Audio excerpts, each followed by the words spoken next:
สวัสดีเด้อพี่น้องปองไปเวชผู้ทุกคนพี่น้องดีต้อนรับเข้าสู่ช่องสองผัวเมียหาอยู่หากินพี่น้องได้ยินข่าวว่าได้ของดีผามุ่งผาม่านมาใหม่พี่น้อง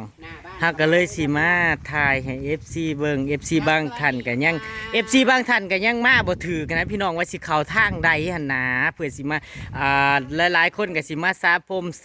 มมาเฮ็ดอีหยังเนาะพี่น้องอยู่บ่จักทางเข้าก็สิอยู่แบบว่าลึกลับน้อยนึงเส้นทางที่มาจากบ้านเกศรีไทยมาลูกค้ามาจากทางพุทธคือเส้นทางนี่มาแต่บ้านคึมเนาะพี่น้องเส้นทางมาแต่บ้านคึมเนาะมาบ่มาแต่บ้านคึมก็สิเจอร้านเฟอเนาะพี่น้องร้านเฟอไอ้บัวเนาะห่านเฟออันนี้คือทางเขาเนาะพี่น้องเนาะส่วนทางนี้มาแต่บ้านนาพวกบ้านนาค่ำบ้านหลายบ้านอยู่พี่น้องแมนสมมุติมาเนาะพี่น้องสมมุติมาแต่บ้านนะพวกนะข้ามกับเห็นต้นมักตาลเนาะพี่น้องเห็นต้นมักตาลแล้วก็เห็นเขาเห็นยังว่าลืม มาวันหนึ่งมีประตูเขาเนาะพี่น้องมีประตูเขามาจะล้มข้างนั่งผัดนั่งเสื่อมกับผู้ที่จะจอยเนี่ยเนาะล้มมาบัดได้นั่งจะได้ก้อฟ้าพนังไว้แต่ละเทื่อนะนั่งก็เลยว่าโบไว้จ้านะมีหนาวแน่มันหนาวแน่นั่งกับ8 มื้อจังอ่ะห่านเก่าห่านเดิมพี่น้องห่านเก่าห่านเดิมแม่นมันนี่นะกะทิเลยคุณแม่ตีโค้งว่าทางไหนให้ประเด็กกลางไปบอไปข่าวทั้งพุ่นแล้วพอห่านที่สุดโอ้ยตกใจเบิดว่าผีหลอกเนี่ยคือพี่ดอกซากุระเขาทั้งพุ่นเฮ้ยห่านมันอยู่ประตูทางพุ่นทางนี้มันเข่าบ่ได้อยู่ปิดเผาโพยังไป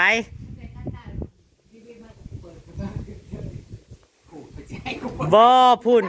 บ่เจ้าไปจะเอทางหลังพุ่นไปเฮ้ยนี่รีวิวประตูทางนี้เนี่ยมันมีประตูเขาอยู่ดูผู้ใดอันแขกที่มาทางบ้านพวกนะครับกันเนาะแมนมาทางบ้านนะพวกนางค่ำหน้ายังกันหน้าเนาะพี่น้องจะมีประตูเขาทางนี้เนาะพี่น้องมีรถใหญ่มีหมองจอดรถรถใหญ่พี่น้องมานี่ก็สิเห็นให้เห็นปลาแดกให้ใหญ่พี่น้อง3 ใบปลาแดกปลาเข็งให้แหลกคือปลาแดกปลาเข็งปลาแดกปลาคอให้ที่3น่ะคือปลาแดกปลาดุกพี่น้องปลาแดกปลาดุก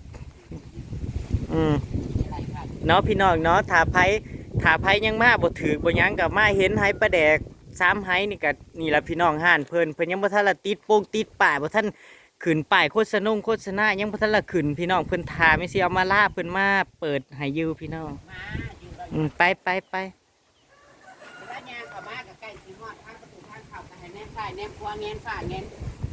มบนแนมล่างในเรื่องนอกค้านำหาการเผาตกใส่หัวประต่ายยิงแขวก่อนในเขาวัดลาดนะคะสารตกใส่หัวนี่ก็ไว้มือแล้วต้องระมัดระวังนะคะมีการเผาตกใส่กันนอนพิการเอาไว้นะคะปกติเราป้ายเขาเปิดข้างนี้เนาะแต่ว่าท่านนี้ดอกป้ายค่ะจอกเบิ่งแน่จอกเบียร์นะจอกเบียร์โอ้ยเฮ้ยพาวเขานะเฮ้ยขอยานงามมักต้านตกเฮ้ยมันล่มแห้งอย่าเห็นแห้งก็ไม่ต้องเลยแห้งได้ตัวนี้นะโอ้ยมื้อนี้ผันแห้งทีนี้เจ้าต้องหาใหม่มาค้ำได้นะสาวบ่หาใหม่มาค้ำไว้พอมันสิงวยเลยได้พี่น้องมันสิงวยแหละถ้าแม่นว่าล่มทางมากนี่คืองวยลงเลยพี่น้องพังลงเลยนี่มันแตกมันหลาวบนอ่ะมันยืดบ่อยู่ละนี่เป็นมองเตียงครับผมนะคะที่พักกันอารามือหน้าเลยช่องเลยโอ้ฉากค่ะผ้าม่านนะคะผ้าม่านสีดำเดี๋ยวถุงขยะนี้นะตั้งแต่นั่นแล้วยังไม่เอาไปจูดหรอมันล้นแล้วนะจะไปใกล้กับเพชรขนาดนั้นที่เราบ่อยากจูดเพราะเราเอาไว้ดันบ่จะเคยดันกำแพงว้าย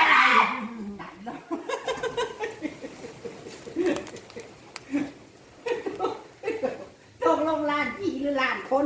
มันคือสยดสยองแต่พี่น้องคือมันเป็นวังเวงแค่ คืองามแต่เฮ้ย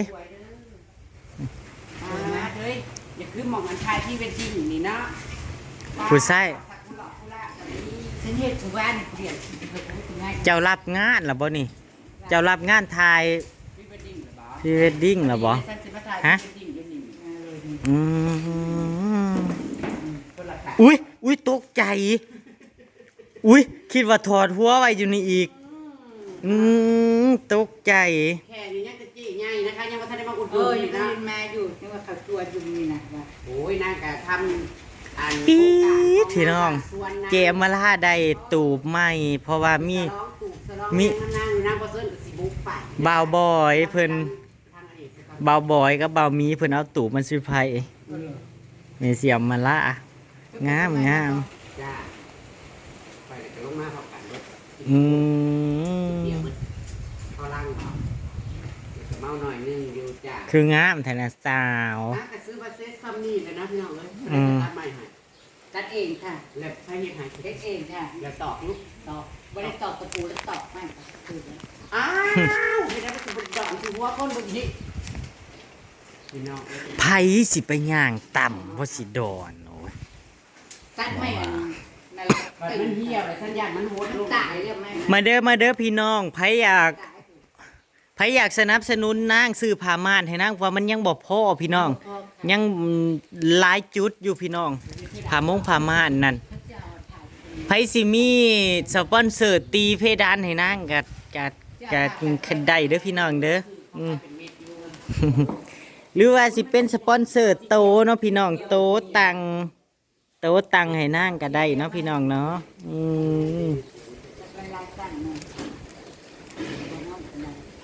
นะสาวจะต้องหาไฟแบบ จะต้องหาไฟซีมาใส่น้ำเปิดห้านกะเลย เปิดห้านกะ จะไฟอันหลอกคนนี้นะเราหลอกแน่ เจ้าต้องหาไฟมาใส่สว่างกว่านี้ อยากได้ผ้าม่าน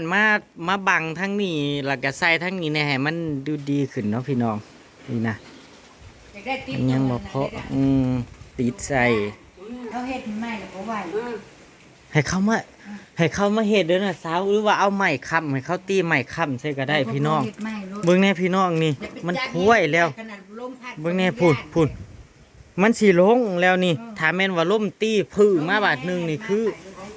ตายโลดพี่น้องถ้ามีคนมาอยู่หม่องนี้นั่นมันหลุดแล้ว มันคุ้ยแห้งแหละแม่น่ะสาวมันสั่นพุ่นเนาะแล้วก็อันที่จริงหั่นถ้าแม่นว่ามันได้แบบลามหมดพื้นเนาะ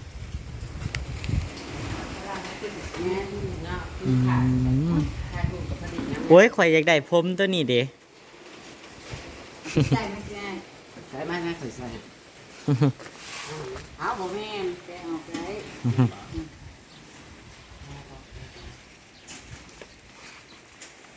นี่งามได้ผมนางตัวนี้ ใช่นะไม่กลับไหม บ่เอา เดี๋ยวคืออันนั้นนี่ โอ้ยน่ะสาวจะคือพิตต้าก่อน ไม่ได้เอาขึ้นเลย โอ้ยโอลี สวยไหมสวยไหมทุกคนสวยเลยเปล่าเฮ้ยสวยเปล่าสวยไหมมีหน้าม้าด้วยนะ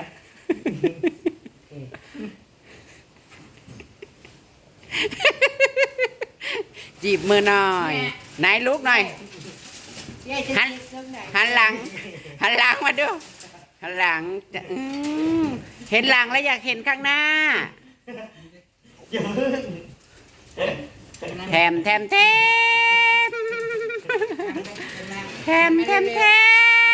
ยิ้ม สวยนะ สาวบันไดเนาะคือบ่ฝ่าผมยาวสลวยแท้เนาะยังตกเลยน้ำก่อน คอยมายืดผมมือนี่นั่น สาวใส่แชมพูอย่างเงี้ยสำหรับ สวยนะ ใส่ลูกยืนดูหันหน้ามาดูไปยืนจะกระพกใหม่ดูเธอว่าจะเป็นไอ้หนุ่มผมยาว สวยหรือเปล่า สวยค่ะ จัดดีๆเนี่ยผมหนามานั่นจะเสียทางนี้หรือทางนี้ เบิ่งเงยขึ้นแน่โอ้ยจัดเห็นในเท้าทั้งหน้านั่น นี่ เหมือนอย่างว่าอันผมยาวๆอัน โป่งหินไฟ โป่งหินเหล็กไฟโป่งหินเหล็กไฟ ไปแล้วก็ใส่เสื้อๆนั่งให้เห็นแต่ข้างหล่างอันเด้ สาวก็ได้อย่าสาวจัดแจงให้ดีๆจัดแจงให้ดี ผู้หญิงมีหนวดค่ะอาหารหน้าตรงๆหน่อยค่ะ มายืนน่ะสาว อ่ะแคปเจอร์หน่อย สวยกว่ากัน 1 2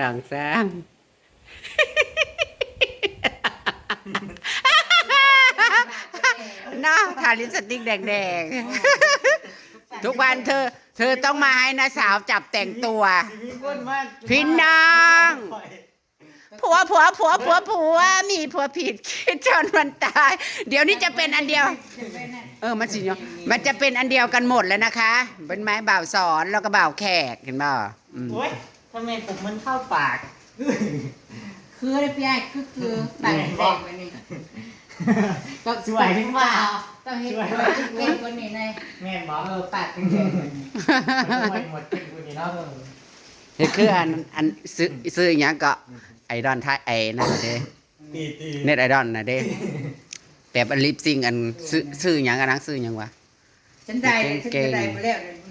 เปิดนะ สาวโอลีนะคะ น้องโอลีค่ะอัปปีซาลอนอัปปีซาลอนให้บริการนะคะ มาเด้อพี่น้องแต่งทรงแต่งสวยกันครับอุ้ยมาเทงหนาเปียกนะสาว กับคนของ เขาว่าเจ้าเห็ดผมยาวคือเลยเฮ้ย บ้า นะ หน้าคอยคือเป็นคือหวาน พี่น้องว่าคอยหนาช่วยหรือเปล่า ตีเอานะ เฮ้ยจงผมยาวโลดเขาสิตัดผมสั้น เปลี่ยแต่ เฮากับเปลี่ยนลุค มันพวกผมยาวขนาดคอยคือเปลี่ยนพี่น้อง กับเปลี่ยนแหละ จัดนะพี่น้องใครซีหนา แต่ว่านางใส่มันบ่หลอกนะเนาะมันบ่ค่อยหลอกอยู่นะแต่ว่าท่านสั้นใส่เข้าไปแล้วมันเป็นอันหลอกรถคือว่า พี่น้องคอยจะใส่ชุดนี้เขาผูกคอยจะใส่ผมตัวส้มนี่เขาผูกแขน ใช่ มือ กับกล้วยหอมแบบกับกล้วยหอมกันดุกใหม่เกิด เพราะว่าแขนไม่งานแต่งตื่นนะ เอาให้งามกว่าเจ้าสาว ผู้ใดจะสาวผู้ใดจะบ่าวมื่อใดจะไม่ฮักคอยได้เปลี่ยนได้ยังมีหายเลย มือนั่นคอยโอ้คอยหูแล้วผู้ได้สิแต่งนะ เหมือนเข้าร้านอัน อันนี้ ญี่ปุ่นเลยเหรอ โต้เลยพี่น้องคอยจ้องโต้มือผูกแขนคอยใช้นั่งแต่งหนาให้ แม่นบ่ กับกล้วยหอม ป้าสิแต่งหน้า ดีๆด้วยพี่ไอ้ เจ้าน่ะสิแต่งเฮาหน้าพุ่น ว้า คอยบ่แต่งก็ได้ขนาดนั้น ใครจะสวยกว่า มา กัน มา เออ เอาไหม บอกกับกล้วยหอม กับกล้วยหอม ค้นพบตัวเองแล้วพี่น้องค้นพบตัวเองแล้วที่ไหนได้อยู่ด้วยกันนี่เอง สวยไหม ยัดติงคิง เป็นครีมสวยมาก จะเอาสวยหรือเอาขี้เหร่ สวยไหมจ๊ะเติมหน้าก่อนหน้าไม่สวยเลย ก่อนอื่นไปเอาหนวดแบ้ออกก่อน ไม่เอาหมกนะ มันเซ็กซี่น้ำหนวดเนาะ เออ แม่น ไม่เอาหมก พี่น้องคนที่ไหวหนวดแล้วคน นั่น ที่ไหวหนวดเพราะคนที่ได้ลูกสาวแหละ เจ้าเฮ็ดผมหน้ามาคือจะได้เฮ้ยเจ้าจงผมหน้ามาไว้ แม่ สวยค่ะนะ เฮ้ยหนาเขาคือ เพิ่งจะสั่งกะงอน หนาหนาคือโมเมนต์บางทีโอ จะคือหนังจีนนี่เห็นบ่จะคืออันไอ้หนังจีนน่ะเด้ กับกล้วยหอมสวย เพราะว่ามีคนจิมาแซวไปร้ายอยู่นี่มีคน โอลี่ค่ะ นี่คือโอลี่นะคะ น้องโอลี่ค่ะ น้องเปิดแล้วนะคะ เปิดค่ะ มันแน่นอกค่ะ เกลือแล้ว ต้องยกออก มันไม่กี่กันน้ ต้ อ อง ย ยุบออก อยู่ดีๆด้วยพี่ไอ้มันอยู่นี่ มากอกใส่หัวแน่ อยากให้สวยก็ได้ลำบาก นาสาวก็อยากมีหมูอยากให้สวย อยากให้พี่อ้ายสวย แต่จัดแจงดี โอ้ยรุดเลย ปล่อยยาวน่ะนะมันก็คือ งานกูอ่ะยังมีสวยกว่านะจริงนะพี่ไอ้เนาะ เก็บหัวหนาตัวเอง เรียกชุดไม่ใส่ อ่ะเก็บหัวหนาตัวเองดิ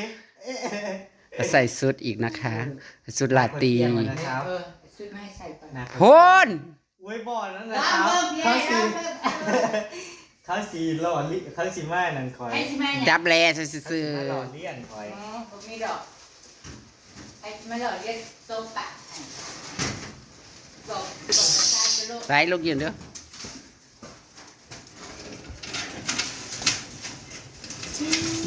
สูตรเปิด ออกด้วยกระเป๋านะ สูตรเชี่ยวมาใส่ เอากระเป๋านะ บอกอย่าบอก บ้า คุณอะเนี่ยสุดถึงฟ้า เลือดจะตาย สวยไหมทุกคนสวยไหม ไม่มันต้องใส่สิ ใช่ลงบนกระเป๋าใช่ อ๋อ โอ้ย สมีก็สวย กูเริ่มซูนเลยได้ก็กูเริ่มซูนเลยโอ้ย สมีก็สวย มาเด้อผู้ใดสิมาอุดหนุนก็ได้นั่นกระเป๋าสนั่นมาเข้ามาใดมามันนี่กันมาอันท้ายตั้งแต่ประตูทางเข้าให้เบิ่งเลยเด้อผู้ใดบ่ฮู้จักมาบ่ถือกันนะคะอัปปีซ่าร้อนกันสิลึกลับเนี่ยจักหน่อยค่ะประทันมีปงมีป้ายดอก เข้าประตูหลังตะค่ะผู้ใดเข้ามาทางประตูหลังก็ให้ระมัดระวังในเรื่องการบักพร้าวบักตาลแล้วก็ทางประตูเข้าในกาฟ้าผนังมันงึมงับอยู่อย่าไปยู่แห้งเด้ออย่าไปเคาะไปยั้งห้ามจับ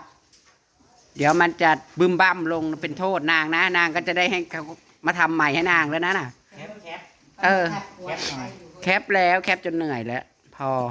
ไปพี่น้องคลิปนี้กับสิเก็บภาพบรรยากาศไว้ซ้ำนี่ก็แล้วกันเด้อจ้าเอาลูกออกทั้งพุ่นสวยๆกันน่ะสาวนั่นเดี๋ยวก็ฝากเป็นกำลังใจให้อันนี้นะเด้อจ้าร้านเปิดใหม่แต่ว่าเก่าเลยล่ะคนกับเก่าแต่ว่ามากลับมาเปิดใหม่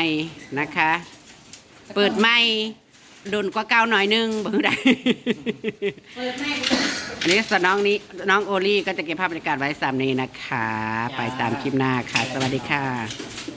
ใครจะมาถ่ายพรีเวดดิ้งก็มาได้เหมือนกัน ปาติโท ดีกันมิดให้ด้วย มีฉากพรีเวดดิ้งน้ำอีก ดอกซากุหลอกกุละกับมีนะคะอุ้ยภูมิใจบ่ถ้าอยากได้ ยาวๆเนาะวันนี้ทำไมผมยาวจังเลย ได้ขอให้ดื่มนะ บอก ขอให้ดื่มแซ่ๆไปกับบุญบ้านใหม่ ใส่ไปบุญบ้านใหม่ที่นี่อ่ะ